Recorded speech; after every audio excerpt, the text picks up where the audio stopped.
My family bought a penthouse apartment back when I was in high school. We got it for about $50,000 under what it was worth. The reason for the massive discount was because it turned out that the previous owner was a music producer who had suddenly disappeared. The guy's body finally wound up being found months later, and the way I remembered it, he had been tortured, then shot multiple times. The whole thing was just gruesome and sad. We bought the apartment from his mom, who just wanted to be done with the whole thing and try to move on and make peace. Anyway, my stepdad and I started going to the house every day to fix it up. But I always felt uneasy about being there, as if someone was watching me. One day, my stepdad went down to the car to get some tools and left me alone. As I was there by myself, I looked down the hallway that led down to the master bedroom. And I kid you not, I saw a bright white silhouette appear from one side of the master bedroom, walking to the next.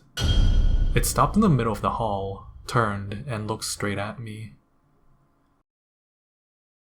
I froze. It wasn't like an evil entity kind of thing.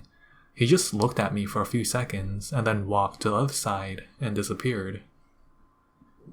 I freaked the hell out and bolted for the elevator. There was no way I misinterpreted what I saw. It was during broad daylight, middle of the day. It was so bright that I knew what I saw was real. But of course, my stepdad wouldn't believe me and laughed it off. A couple of days later, while we were tearing down some built-in shelves in one of the bedroom closets, we found a notebook belonging to the previous owner, and in it were love poems, lyrics, and sketches. My mom told my stepdad not to throw it away because we could give it to the guy's mom. But my stepdad, being a piece of trash, threw it away. After that, creepy things started happening. Lights would occasionally turn on and off. Windows we had closed the previous day would be open. These were hurricane-force windows, by the way, the kind that had latches and keys to them, so it was impossible for the wind to have just opened them. My mom and I stopped helping with renovations after that, and my stepdad hired some guys he knew to come and finish. These guys lived pretty far away, so my stepdad told them to stay in the apartment while the repairs were being done. They only lasted 2 days. They called my stepdad in a panic in the middle of the night, saying they heard something in the night, that they saw shadows around the corner of their eyes,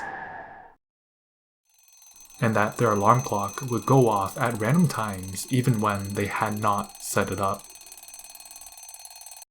My mom decided that that was it and called in a priest to bless the house. We then burnt sages all throughout for a couple of days with the windows open to cleanse and clear the apartment. The creepy things stopped after that. A few years later, I ran into one of the guys and asked them what happened in the apartment that really spooked them that night. His answer was that doors were aggressively slamming in the middle of the night, and they heard what sounded like heavy objects moving around in the laundry area. They were so spooked that they didn't even care to investigate what was going on down there. He said it was the scariest hellhole he had ever been a part of and wanted nothing to do with it.